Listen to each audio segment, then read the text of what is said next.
The Economic Times just reported the other day that JP Morgan now holds over 750 million ounces of physical silver. They reported this, but that's more than $40 billion worth, by the way. And on your show, I keep telling you who's bringing in billions and billions and billions and billions and billions and billions every month into COMEX. Who the hell's got this kind of money? But this would be, if true, and reported by the Economic Times, it would be the largest stockpile on planet Earth. They didn't just stop shorting silver because they had been the big short for a long time trying to hold it down. So if price went up, it would kill them. They flip-flopped. He said, the article says they flipped and became the biggest long in the market. That in just 6 weeks, they've added 21 million ounces to their position while closing a 200 million ounce paper short position, which removes pressure on the downside, and the buying of the metal physically pushes prices way up. There's this video going around talking about silver being confiscated. People are concerned about it now that the silver has been reset as a strategic metal and or a strategic resource, and it is going crazy in price. Is there any truth to this, or is this just a made up, Yeah, there's a video that's going around, and it's of an Asian man, and it looks very real, but I believe it to be totally AI. And there are reasons, if you watch it closely, you'll understand what I mean by it. There is some good information in it, but he speaks of silver being now having the ability to be confiscated because it was classified a critical mineral, and he cites a a bill number, which I have written down here. The bill number is HR 9847, and so, which is not right, which I'll talk to in a moment. But anyways, gold was confiscated in 33 during the Great Depression, and that was Executive Order 6102. I know that because I have it above my desk. But this required Americans to surrender their gold. But the gold standard was about monetary policy, not environmental or energy policy. And it was repealed in 1984. Anyways, so HR 9847, this guy claims, is because it is strategic that the government can come in and take it from you. Well, first of all, and he cites a couple of things in here about things that you don't want to do with a precious metals dealer.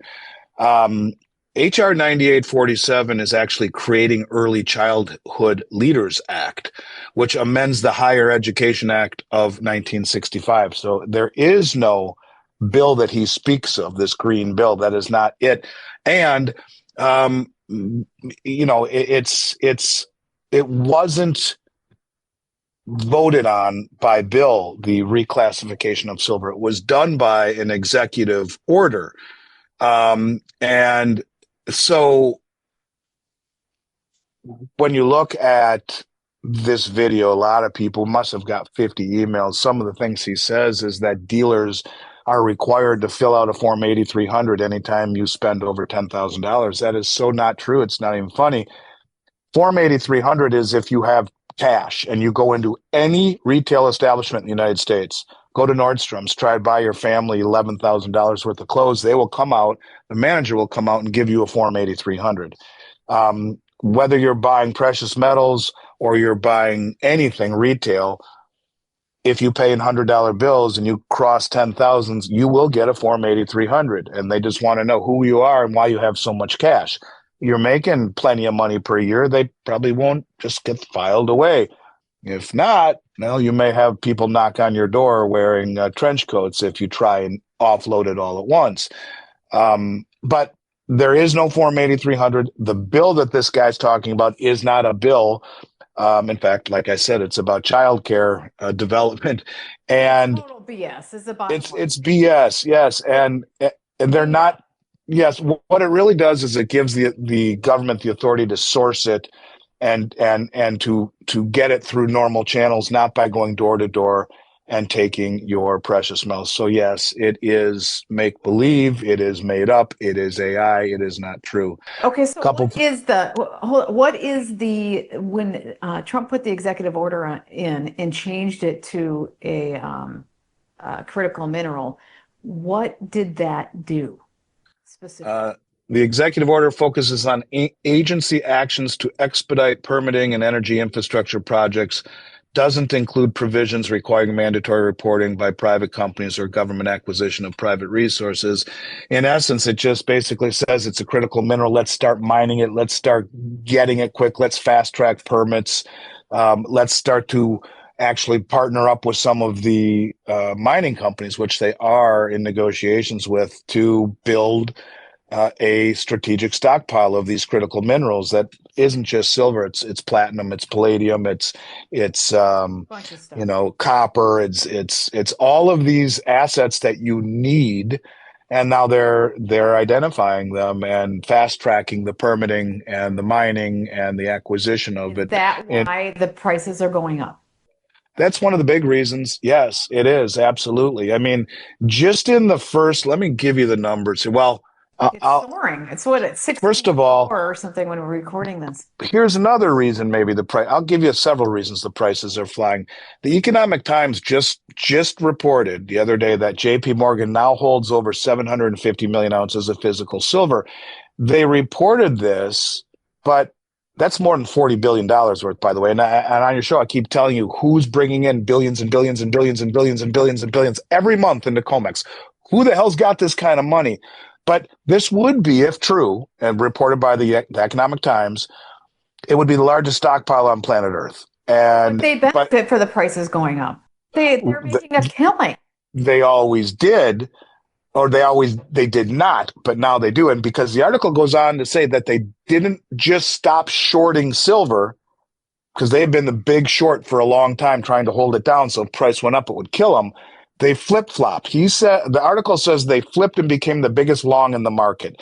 That in just 6 weeks, they've added 21 million ounces to their position while closing a 200 million ounce paper short position, which removes pressure on the downside, and the buying of the metal physically pushes prices way up. And it also goes on to say that they pulled 16.6 million ounces out of the registered inventory. So there's eligible and there's registered. Eligible means it could be put into registered to back the bars. We have 9 Brinks vaults around North America. One of them is in New York City, JFK.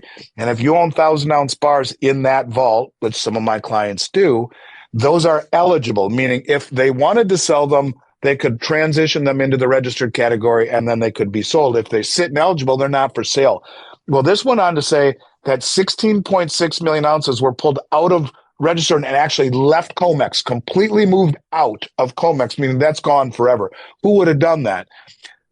Silver is something called a Giffen good, which means the higher the price goes, the greater the demand.